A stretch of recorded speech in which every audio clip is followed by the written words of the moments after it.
모습보다 지금 보니까 하루가 많이 큰 것 같죠, 그지? 예, 벌써 훌딱 이렇게 10년이 왔네요. 예, 10년 동안 참 주의 은혜로 여기까지 달려온 것 같습니다. 참 수고 많이 하셨고 참 하나님의 은혜로 여기까지 온 것 같아서 감사하기도 합니다. 뭐 성도님의 피와 땀과 눈물로 또 하나님의 은혜로 함께 같이 오게 된 것 같아서 너무 감사드리고 또 앞으로 10년, 20년 더 또 하나님께서 그렇게 인도해 가실 줄도 믿습니다. 예. 오늘은 이제 부활절이기도 하고 동시에 교회 설립 10주년 감사 예배라서 어떤 말씀을 제가 고민하다가 이 말씀의 본문을 함께 잡았습니다. 이 시간 옆에 한번 인사하면 좋겠습니다. 하나님이 당신을 너무너무 사랑하십니다. 또 하나 더 인사할까요? 하나님이 항상 함께 하십니다. 하나님의 사랑과 함께 하심으로 우리가 여기까지 온 것 같습니다. 어느 바닷가 한적한 곳에 등재기기로 근무하는 청년이 있었습니다. 청년이 이런 밤 항해를 하는 선박들이 안전할 수 있도록 등대의 불을 밝히는 것이었습니다. 그런데 어느 날 마을 사람 한 분이 찾아와서 청년에게 도움을 요청합니다. 너무 추워서 견딜 수가 없어요. 제발 기름 조금만 나눠주세요. 불쌍한 마음이 들던 이 청년이요, 선뜻 등대의 불을 밝히는 용도로 한 기름을 나누어 주었습니다. 또 이후에 또 다른 사람이 찾아와서 말하기를 저희 아들이 큰 시험을 앞두고 있는데 밤에도 공부할 수 있게 기름 조금만 나눠주세요. 마음이 작겠던 청년은 또다시 기름을 나누어 주었습니다. 이런 소문을 듣고 마을 사람들은 급한 일이 생길 때면 어린 청년을 찾아와서 도움을 청했고 그때마다 청년은 기름을 조금씩 나누어 주었습니다. 그러나 어느 날 바다의 기상이 무지 좋지 않은 밤에 그만 등대의 불을 밝힐 기름이 동이 나버렸습니다. 그날 밤 등대 앞바다에서 밤 항해를 하던 배가 큰 사고가 났습니다. 이 사고로 인해서 청년은 등대지기에서 해고되었습니다. 어떠한 이야기입니다. 저는 이 이야기가 우리에게 많은 것들을 좀 생각해 주게 하는 이야기로 생각합니다. 등대지기의 목적은 등대의 불을 밝혀서 밤 항해를 하는 배들이 안전히 기항하게 하는 데 목적이 있습니다. 사실 우리의 삶도 마찬가지인 것 같습니다. 오늘 본문의 말씀은 부활하신 주님이 우리에게 주신 사명, 우리의 삶의 어쩌면 목적의 한 부분들을 말씀합니다. 오늘 그리스도께서 고난을 받으시고 십자가에 죽으셨다가 사흘 만에 다시 살아난 일을 기념하여 지키는 부활절입니다. 동시에 우리 안락하나 교회 설립 10주년 감사 예배로 드리는 뜻깊은 날이기도 합니다.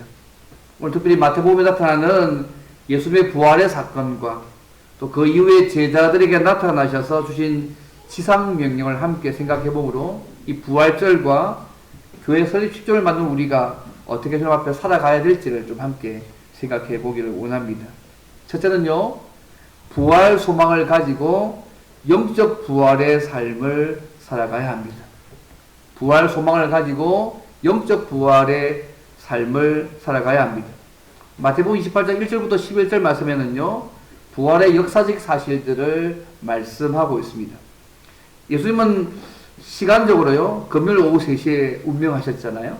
그리고 저녁이 머물기 전에 아리마대 부자 요셉이 그 시체를 달라해서 장사 지내셨습니다. 그리고 오늘 말하면 주일 새벽에 부활하셨습니다.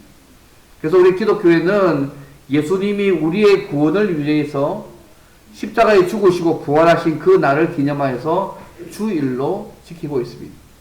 어쨌든 부활하신 예수님께서 직접 새벽에 예수님의 무덤을 찾은 여성들에게 나타나셔서 오늘 10절 보시면 무서워 말라 가서 내 형제들에게 갈릴리로 가라 하라 거기서 나를 보리라 하라고 말씀을 합니다. 그런데 오늘 본문의 말씀 보면요, 10절 말씀 이후에 오늘 말씀 보면 예수님께서 갈릴리에서 그 말씀하신 대로 제자들을 만나셨습니다.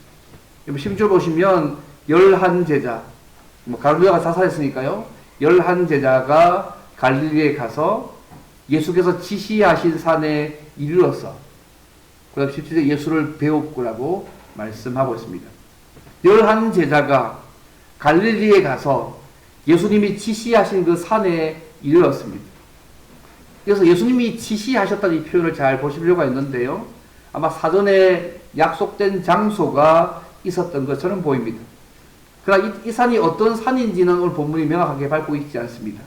어쨌든 예수님은 그 말씀하신 대로 갈릴리에 나타나셔서 그의 부활을 생생하게 그의 제자들에게 전구해 주셨습니다.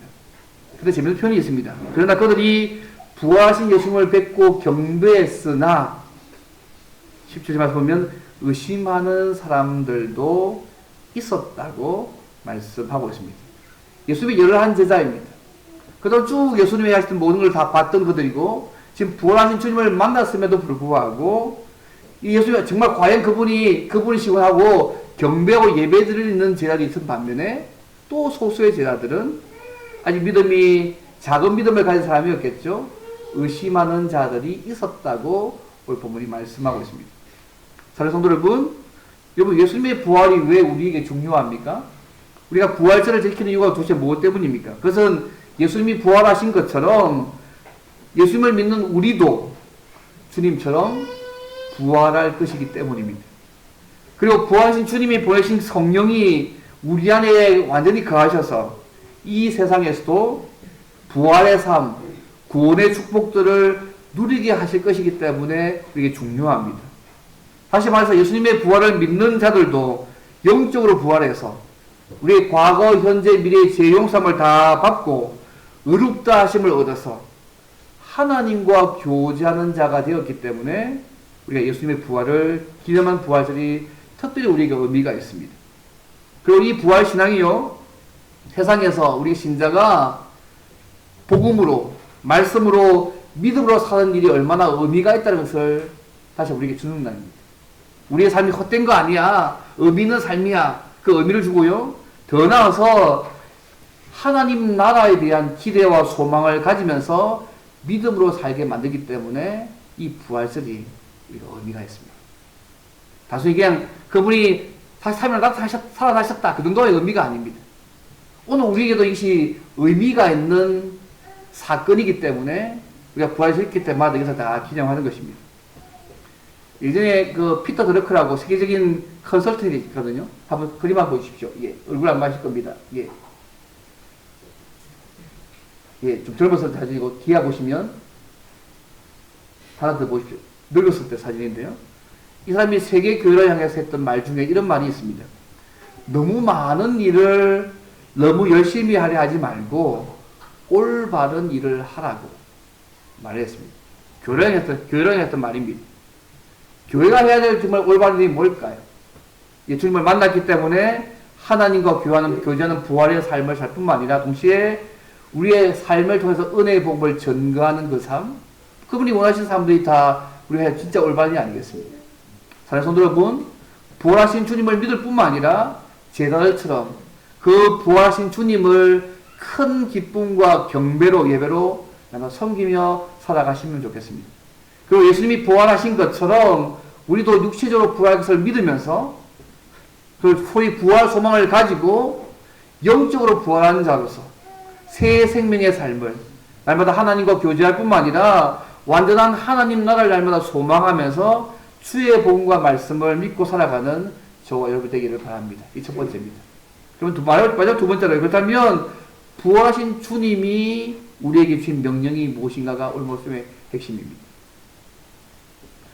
이 부활하신 주님께서 제자를 만나고 나서 증거하시고 나서 부활하신 주님이 주신 명령이 오늘 본문의 말씀, 우리 잘 아는 말씀입니다.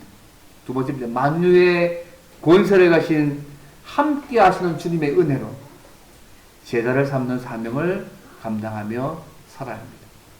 단순히 제자 삼는 명령을 감당이 아니고 그 앞에 조치 중요합니다. 만유의 권세를 가신 함께 하시는 주님의 은혜로 제자를 삼는 사명을 감당하며 살아가는 것이 주의 명령입니다. 여러분, 부활하신 주님은요, 제자들에게 나타나실 뿐만 아니라 이들에게 경배하는 제자들 뿐만 아니라 의심하는 연약하는 제자들을 의미하지 않으시고 동일하게 위대한 사명을 맡겨주셨다는 사실을 여러분 기억하면 좋겠습니다. 여러분, 이 포인트가 굉장히 중요합니다. 예수님 만나서 믿고 경배하고 예배드리는 제자를 보였을 게 아니고 일부는 그죠? 의심했잖아요. 근데 그들에게 동일하게 이 위대한 사명 명령을 주시고 있다는 부분이 굉장히 중요한 부분입니다. 왜 그럴까요? 이 사명은요, 제자들의 능력과 그들의 힘에 달린 것이 아니라 철저하게 하늘과 땅과 권세를 가시는 함께 하시는 주님의 은혜로 감당되어진 일이기 때문에 그렇습니다. 단순히 그냥 제가 삼으라 이 정도 의미 아니고 그 명령을 주신 분이 하늘과 땅의 권세를 가지신 분이시고 또 이 명령을 수행할 때에 세상 끝날까지 함께 하시겠다고 하시는 그 은혜를 주셔서 이 삶을 감당하시겠다고 말씀하고 있기 때문에 주님이 하시겠다는 것입니다. 우리 다만 그것에 믿고 순종해 가며 이런 하나님의 놀라운 은혜로 감당해 하신다는 부분이 정말 중요한 말씀입니다.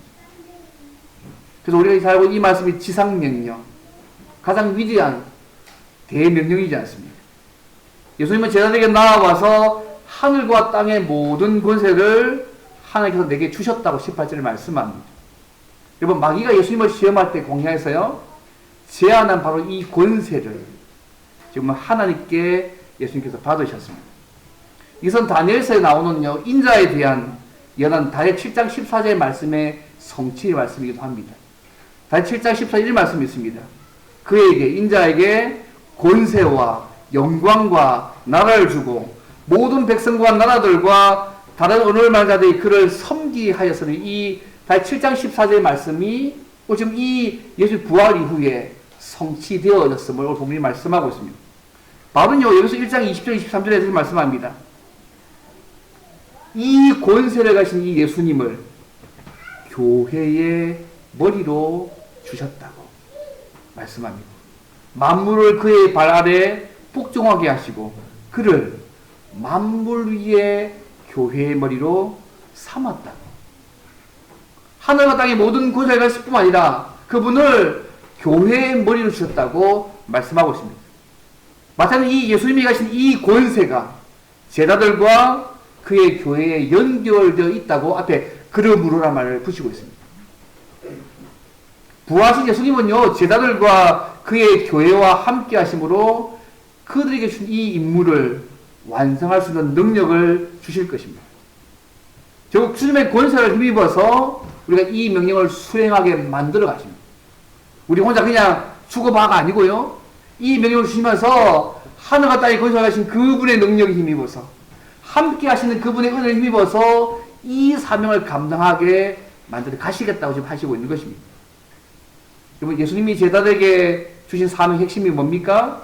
모든 민족을 제자로 삼는 일입니다. 여기 하나의 명령입니다. 주동사가 이겁니다. 모든 민족을 제자를 삼는 일입니다. 소위 주님의 제자를 만드는 일이 주신 사명입니다. 그런데 이 제자를 삼는 일은요, 만유의 권세를 가지신 예수님의 왕적 통치가 시행되는 모습입니다.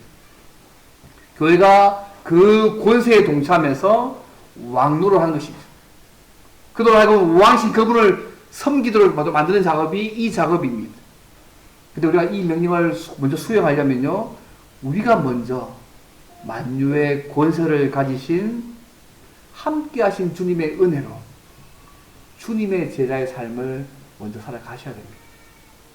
내가 먼저 주님의 제자의 삶들을 살고 동시에 주님의 제자를 삼는 지상 명령들을 감당해야 한다는 얘기입니다. 좁게는 우리 자신, 더 넓게는 우리의 가정에서 우리의 자녀들에게, 우리 주변 사람들에게 점점 확대되어져서 주님의 제자를 만드는 일들을 감당해야 된다고 말씀하고 계십니다. 오늘 본 말씀이 모든 제자를 삼으라가 주동사지 않습니까? 나머지는 제자 삼는 걸 설명하는 소위 분사입니다. 가서 세례를 베풀고 가르치라, 시키도록 하기 위해서 가르치라. 이 세 가지입니다. 이것이 제자를 삼는 모습에 담겨져 있는 모습입니다. 그래서 이 지상명령, 최고의 명령의 핵심은요, 제자를 삼는다는 이 말씀의 강조점이 있습니다. 단순히 복음을 선포한 정도가 아니라 주님의 제자로의 삶을 경험해서 살 수 있도록 계속적으로 양육하고 그렇게 해야 될 것을 말씀하고 있습니다. 이 일을 위해서 가서 세례를 주고 가르쳐야 한다고 말씀하고 있습니다. 이번 가서가 마고시 우리 잘 아시지? 가서가 뭐냐면 온 세상에 가서 모든 계층과 모든 사람에게 복음을 전해야 합니다. 오늘 길게 설명하지 않겠습니다. 예, 그래서 모든 대상에게 쫓겨는 우리 주변 가족부터 시작해서 넓게 모든 민족에게 온 세상에 가서 모든 계층과 모든 사람들에게 주의 복음을 전거해야 됩니다.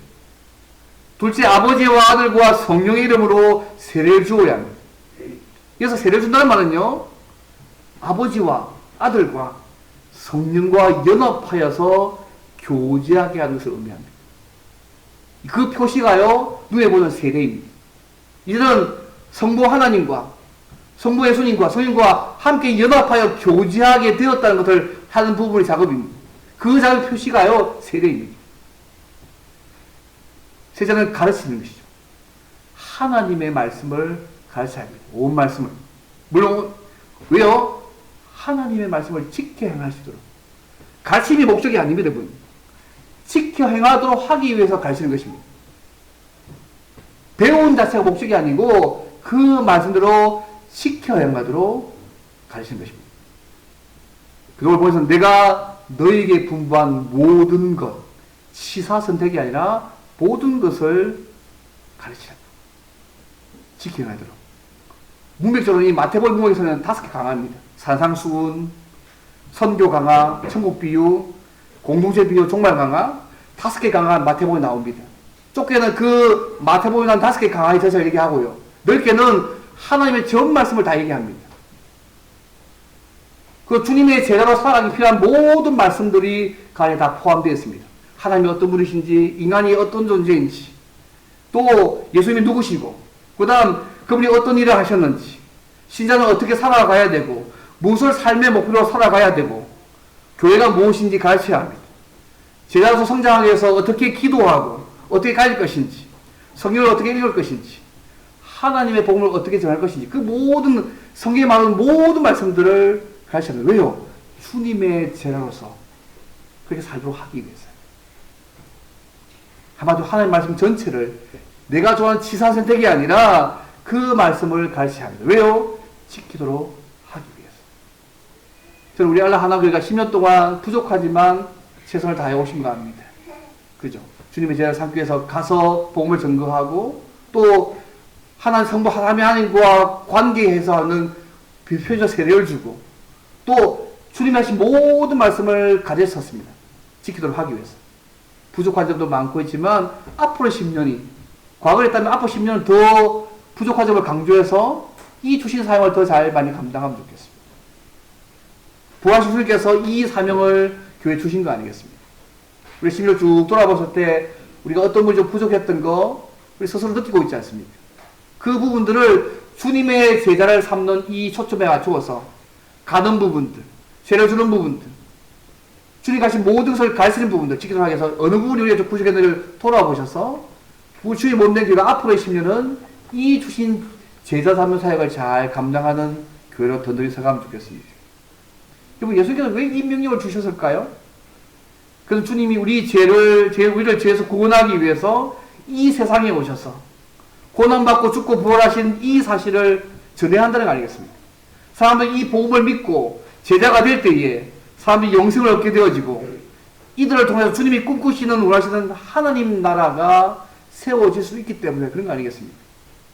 주님이 이 세상에 오신 거룩한 구원의 사역들을 제자 삼는 사역을 통해서 전하게 하신 것입니다. 여러분, 하나님께서는요, 우리가 범죄함으로 사망과 어두움 속에서 아무런 소망이 없어 우리들을 구원하시기 위해서 창세전부터 계획하신 분이십니다. 그리고 그 계획을 역사 가운데 여러 선지자를 통해서 말씀하시고 예언한 대로 이 세상에 오셨습니다. 이 세상에 오신 예수님을 사람들 알아보지 못했습니다. 오히려 예수님을 십자가에 못 박혀 죽였습니다. 그런데 놀라운 것은요, 예수님을 십자가에 못 박혀 죽임으로 그들의 목적을 이루는 것처럼 보였지만 이 일을 통해서 악한 도구로 사용되었던 가룟 유다를 위시해서 유대의 대제사장들과 그 민족을 심판하시고 오히려 하나님의 구원 사역들을 이루셨습니다. 십자가에 달려 죽었다고 생각했지만 사흘 만에 부활하심으로 예수님이 메시아가 되심을, 구원자가 되심을 증명해 주시고, 그를 믿는 모든 사람들도 주님이 부활하신 것처럼 부활하게 될 것을 보여주셨습니다. 그리고 주님이 우리와 항상 함께 계시면서 주님의 구원 사역을 전하면서 하나님 나라를 세워가는 자로 우리를 삼아주셨습니다. 지금도 하늘 보좌 우편에 앉아 계셔서 우리와 함께 온 세상을 다스리는 권세를 우리에게 주셨습니다. 성경에 말하는 내용들입니다. 여러분 계시록 3장 21절 말씀 기억나세요? 이기는 그에게는 내가 내 보좌에 함께 앉게 하여 주기를 내가 이기고 아버지 보좌에 함께 앉은 것 같이 하리라고. 이기는 그에게는 내가 이겨서 주님의 보좌에 앉은 것처럼 그렇게 하시겠다고 요한계시록 3장 20절 말씀하고 있습니다. 이 부활절 찬송 가운데 120장 기억나세요? 무덤에 머물러 후련과 사랑으로 이런 말씀이 있습니다. 원수를 다 이기고 무덤에서 살아나셨네. 어둠을 이기시고 나와서 성도들과 함께 길이 다스리시네. 잘 보이지 않습니까? 부활하신 주님이 성도들과 함께 온 세상을 다스리십니다. 성경에 말하는 내용입니다. 얼마나 이건 성경이 모르겠습니다. 주님이 재림하실 때까지 주의 몸된 교회는 모든 민족을 제자를 삼는 이 지상명령과 주님과 함께 온 세상을 다스리는 사명들을 감당하며 살아가야 합니다. 이제 우리 알라 하나교회가 아프시면 계속해야 될 모습입니다. 지난 모습의 부분이기도 하고 계속해야 될 모습입니다. 그리고 주님께서 재림하실 때에 우리도 주님처럼 몸이 부활하여서 영원토록 살게 될 것입니다. 이제 오늘 우리가 부활하신 날을 기념하면서 기뻐하며 감사한 이유기도 합니다. 동시에 교회 설립 10주년을 맞이하면서 우리 알라 하나 교회가 계속 감당해야 될 사명이기도 합니다. 그래서 참 감사한 것은요, 예수님이 부활하시고 난 이후에 제자들과 만났을 때에 그분이 하늘과 땅의 모든 권세를 받았다고 말씀하셨습니다.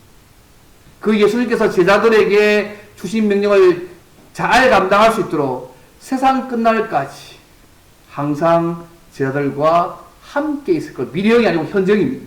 오늘은 함께 있을 것이라고 약속하셨습니다. 이 약속이 모든 세대의 주님의 제자들, 신자들에게 적용되어지는 말씀입니다. 교회는요, 부활하신 주님의 임재 가운데 세상에서 제자를 삼는 지상명령을 수행하는 중요한 통로입니다. 근데 우리 주신 이 사명이요, 결국 우리 혼자 감당하는 것이 아니라 세상 끝날까지 주님이 함께 하십니다.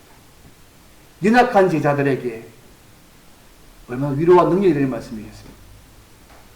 여러분 생각해보세요. CEO가요, 어떤 큰 프로젝트를 해놓고 나서 그 사람의 일을 맡길 때에 능력 있는 사람 맡기지 않습니까? 좀 띨띨한 사람 맡깁니까? 그렇지 않잖아요. 근데 주님께서 이 명령을 주시면서 믿고 경배했던 사람도 있었지만 의심하는 자들도 있었잖아요. 따져보면 좀 똘똘한 사람만 맡게 되잖아요. 확실한 사람 맡게 되죠. 근데 주님께서 이 명령 주시면서 하늘과 땅의 것을 내가 다 받았다. 그 곳에 힘입어서 또 내가 이 명령 줄 때까지 세상 끝날까지 함께 하시는 은혜를 주셔서 이거 감당해 하시겠다 말씀하고 계시고, 우리 연약함의 문제가 아닙니다. 그분이 도우시면 붙으시면 이 명령을 감당하도록 하시겠다고 말씀하고 있는 것이 중요한 포인트입니다. 그리고 주님이 항상 함께 하신다는 이 약속, 지금부터 세상 끝날까지, 이거 때로는 우리에게요, 하나님의 능력으로 보호하시는 모습으로 우리 삶 속에 드러나기도 합니다. 때로는 우리의 연약함을 극복하게 하는 모습으로 때로는 힘을 발휘하기도 합니다. 때로는 우리의 연약함조차도 기뻐하게 만드는 모습으로 그렇게 함께함을 극복하게 합니다. 그래서 우리 약한 것, 능력, 박해, 공고도 기뻐하도록, 왜냐하면 약할 때 하나님의 능력이 더 나타나니까요. 하나님의 함께 하심이 다양한 모습으로 나타나서 우리로 하여금 그렇게 해서 하나님 나라를 위해서 위대한 일을 성취하게 만들어 가시는 것입니다. 그래서 하나님의 함께하는 모습이 다 담겨져 있습니다. 여러분 그렇지 않습니까? 이 약속은 주님이 재림하시는 그날까지 우리에게 위로와 힘과 소망을 줄 것입니다. 제가 늘 하는 인물이 하나 있습니다. 그다음 그림 보십시오. 누군지 이제 보셔서 아시겠죠, 그죠? 제가 몇 번 보여드렸습니다. 제가 좋아하는 아프리카 선교회사 리빙스톤입니다. 데이비드 리빙스톤. 그가 아프리카 사역한 지 16년이 되었을 때 적대적인 야만인들에게 포위되어서 죽음의 위협에 닥쳤습니다. 그래서 처음으로 도망치고 싶은 생각이 들었다고 그의 기록에서 나옵니다. 정말 도망치고 싶었답니다. 그래서 그가 이런 고백을 남깁니다. 지금까지 이 위대한 땅과 이곳의 수많은 사람들을 위해서 하고 있던 모든 계획들이 내리면 이 야만인들에 의해서 산산조각이 날 수 있다는 생각에 마음이 무겁다. 그러나 난 주님이 주신 이 약속의 말씀을 읽는다. 하늘과 땅의 모든 권세를 내게 주셨으니 그러면 너희는 가서 모든 민족을 제자를 삼으라. 볼지라 내가 세상 끝날까지 너희와 항상 함께 있으리라.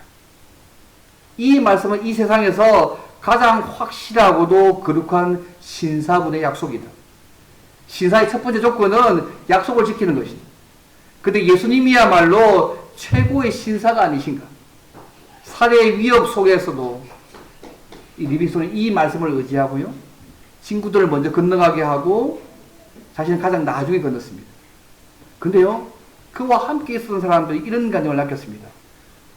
리빙스톤 곁에는 누군가가 있는 것처럼 느껴졌다. 주변 사람들이. 이때 상을 하면서, 그때 리빙스톤 곁에는 누군가가 곁에 있었던 것처럼 느껴졌다고 주변 사람들이 그렇게 고백합니다. 누구겠습니까? 함께 하시는 그 주님을 그 상황에도 생생하게 경험한 것이죠. 비단 그의 삶의 고백이겠습니까? 오늘도 전 세계 복음을 전가하는 성도사들이 동일하게 경험한 고백이고요. 오늘도 이 땅에서 주의 복음을 전하고 제자 삼는 사역을 감당하는 모든 성도들에게 주시는 하나님의 함께 하시는 위로 아니겠습니까? 특정 사람의 모습의 은혜가 아닙니다, 여러분. 오늘 저와 여러분이 이 사명을 감당할 주시는 하나님 주시는 은혜입니다. 말씀을 맺겠습니다.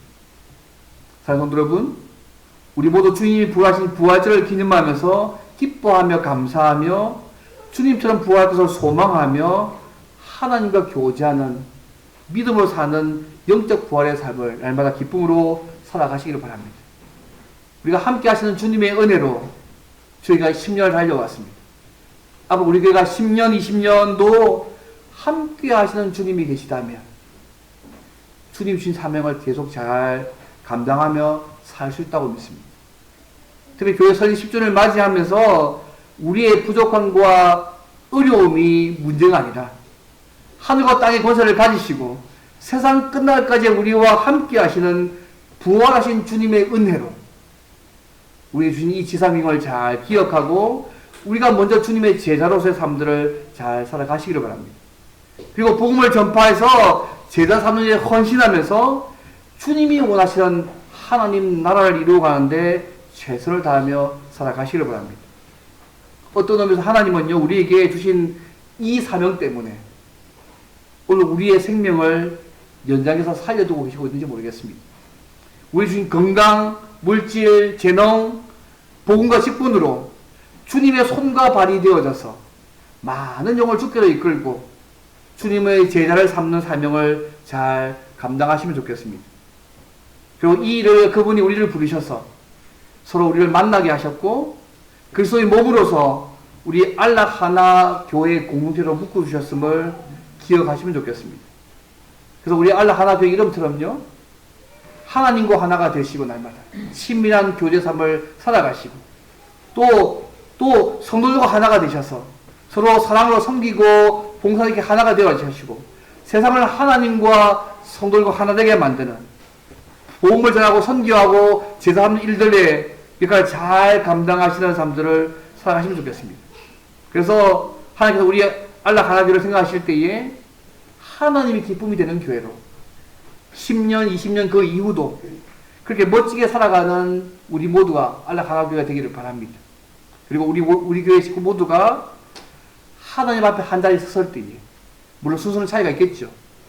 하나님 앞에 한 자리에 섰을 때에 하나님께서 맡겨주신 그 사명, 은혜의 복음을 증거하고 모든 민족을 주님의 죄로 삼는 그 삶을 온전히 감당한 공동체로 최선을 다해서 살았다고 함께 고백할 수 있는 저 여러분 되시기를 주님을 바랍니다.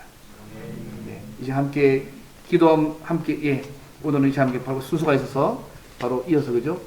하겠습니다. 예.